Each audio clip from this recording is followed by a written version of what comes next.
1994 at 1413 First Street. It's 1994. I'm sitting in my room, probably got on some basketball shorts and a t-shirt, maybe a tank top. The buttons on the Super Nintendo are clicking like a rhythm, only I know.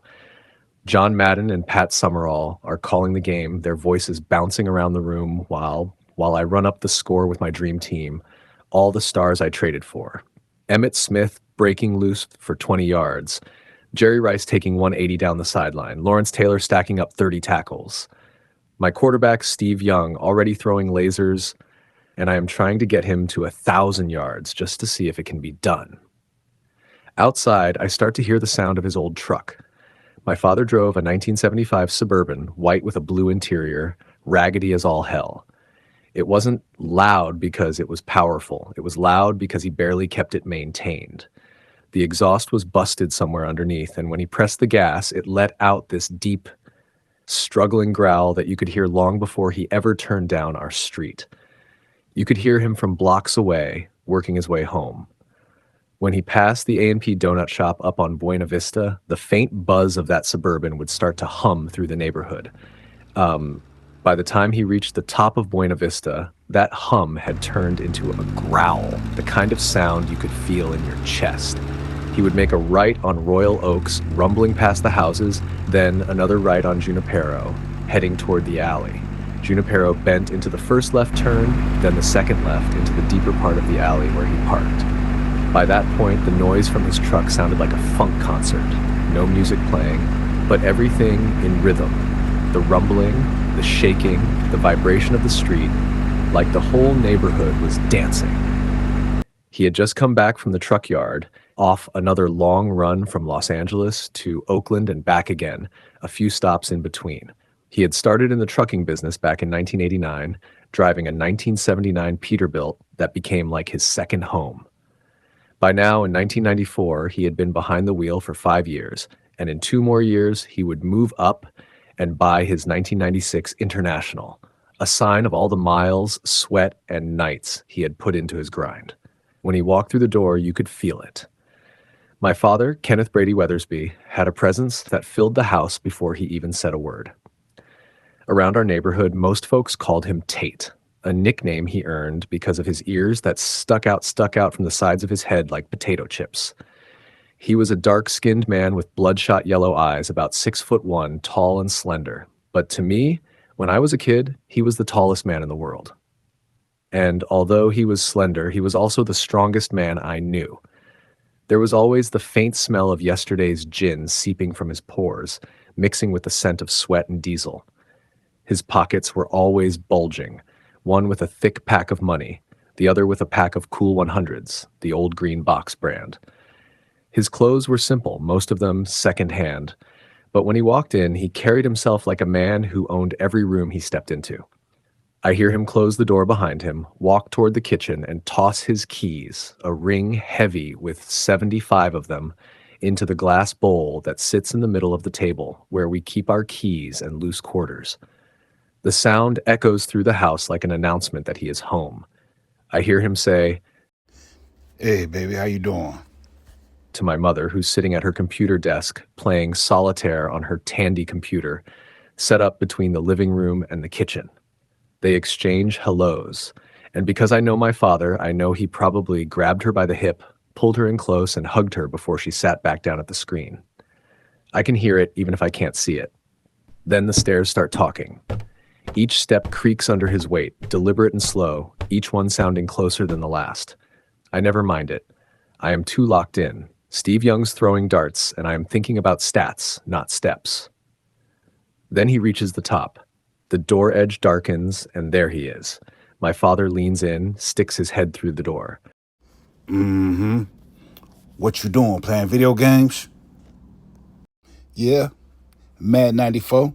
I'm getting pretty good at it, man." I say, eyes still on the screen, clacking on the buttons. Before I can say another word, he cocks his arm back all the way to Mississippi and swings forward like a whip, the slap landing square on the back of my head. "Hiya! Boy, get your ass off them goddamn games and clean up your motherfucking room." Shocked, I drop the controller and turn around to look at him.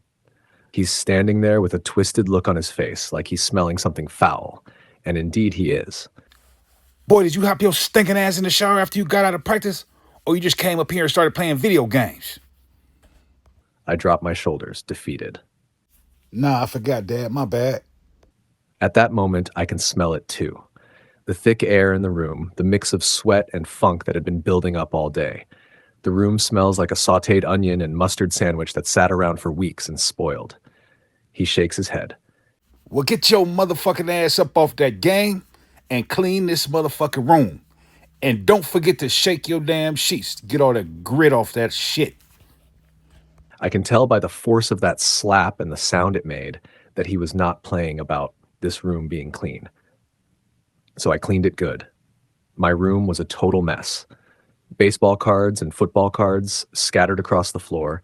My helmet sitting in the middle of the room on top of the shoulder pads I had stacked in the corner with my uniform ready. Candy wrappers from Snickers and Skittles, empty Snapple bottles, socks, underwear from last week. Pencils and paper I never used for homework, straws, pennies, and nickels. My bed half made, blanket and sheets hanging off the sides. I got under the bed, hit the corners where the carpet met the wall, got behind the dresser, bagged everything up like I was cleaning out a crime scene, walked the trash to the dumpster by my mama's car in the driveway, then came back and ran the vacuum until the lines in the carpet looked like art. When it was all said and done, I had to admit I was impressed with my room cleaning abilities. But fear will do that to you. About an hour later, I am stretched out on the bed, face up, hands behind my head, still holding the same spot where he slapped me. Although the fire on the back of my head no longer felt like an atomic bomb had just dropped, it had settled into a quiet burn. My feet are crossed, eyes fixed on the ceiling, counting the little speckles in the paint when I hear him coming up the stairs again.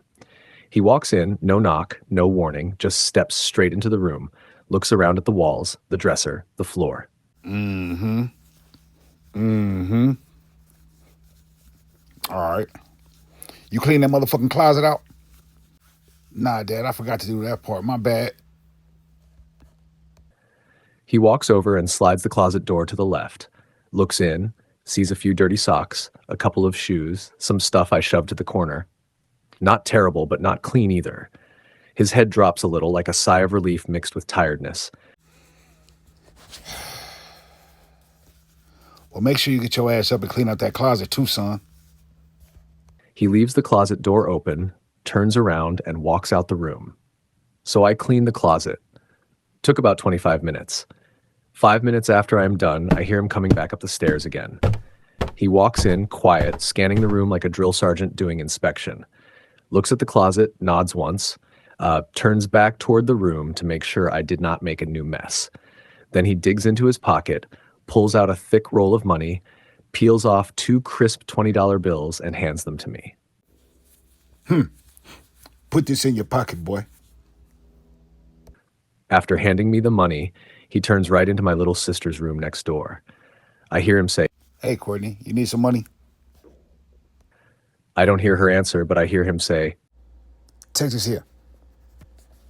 he didn't have to tell her to clean her room, didn't have to tell her to be good. She just automatically got whatever she wanted. He takes about 3 steps down the stairs, then stops. My heart jumps. I think he's coming back to find a reason to slap me again, or maybe take back the money, because my room shouldn't have been messy in the first place. He turns and steps back toward my door. I hold still. He looks in with a quiet, almost concerned look on his face.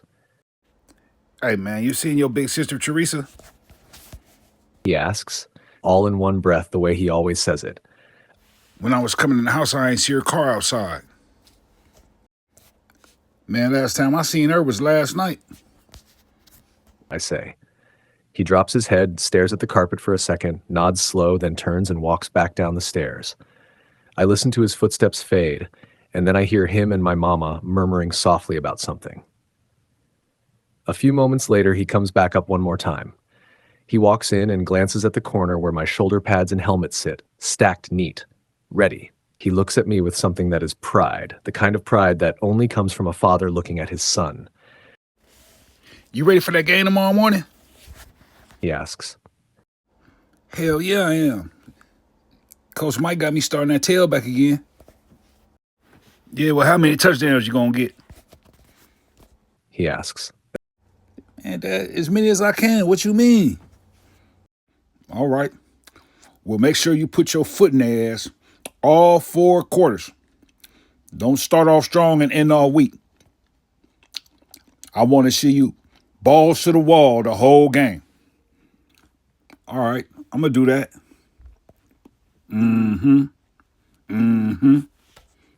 He stands there a moment longer, then walks out.